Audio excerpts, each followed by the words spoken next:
Hello বন্ধুরা, welcome back to my YouTube channel. অনেক দিন হয়ে গেল আবার এক নতুন ভিডিও নিয়ে আপনাদের সামনে চলে এলাম। তো বন্ধুরা, এতদিন আমি ভিডিও দিতে পারিনি, তার জন্য আমি আপনাদের কাছে আন্তরিকভাবে দুঃখিত।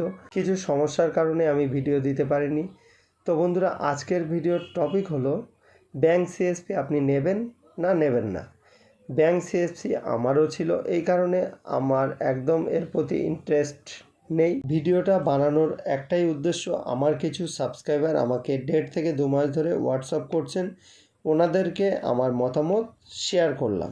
তাদেরকে আমি ডিরেক্ট বারণ করেছিলাম, কেন সেটা আজকের এই ভিডিওতে আপনাদেরকে জানাবো। তো নাম্বার 1, ব্যাংক কোনো দিন ডিরেক্ট আপনাকে সিএসপি দেবে না। নাম্বার 2, সিএসপি নিতে গেলে আপনাকে যে কোনো কোম্পানি থেকে নিতে হবে, মানে সার্ভিস প্রোভাইডারের থেকে নিতে হবে। নাম্বার 3, যে কোম্পানি থেকে আপনি সিএসপি নেবেন তাদেরকে রেজিস্ট্রেশন ফিস দিতে হবে, যেটা নন রিফান্ডেবল, মানে কোনো দিন আপনি ওই টাকাটা ফেরত পাবেন না।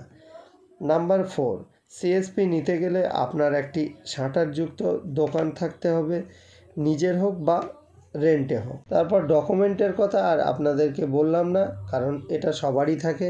এরপর আপনাদেরকে বলি আপনার ইনকাম।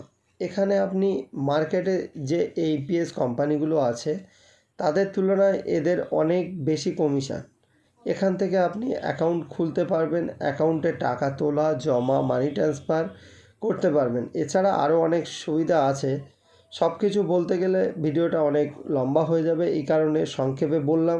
তারপরে বলি, আপনি যে কোনো ব্যাংকের সিএসপি নিলে আপনি ব্যাংক ছাড়া আদার্স কোনো কাজ করতে পারবেন না।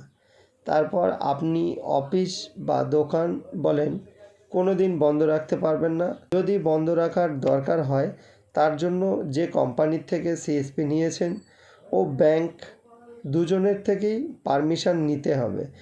যদি পারমিশন দেয় তবেই আপনি বন্ধ রাখতে পারবেন, নতুবা আপনি বন্ধ রাখতে পারবেন না। এবারে বলি সমস্যার কথা। এবারে আমি আপনাকে সমস্যার কথা বলি।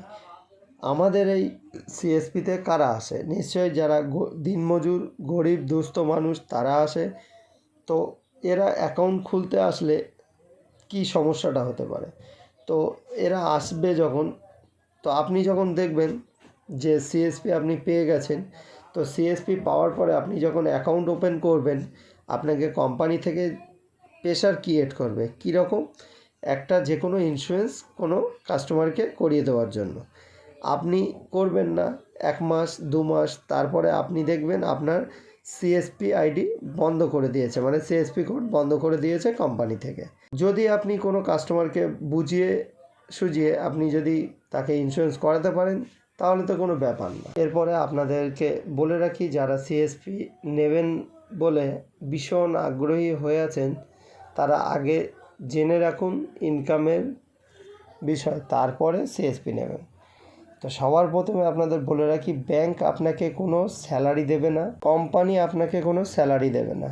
দোকান ভাড়া, ইলেকট্রিক, নেট সব কিছুই আপনাকে বহন করতে হবে। কোম্পানি শুধু আপনাকে একটা কমিশন দেবে, আপনার কমিশনের ওপর 20% কেটে তারপরে আপনাকে দেবে।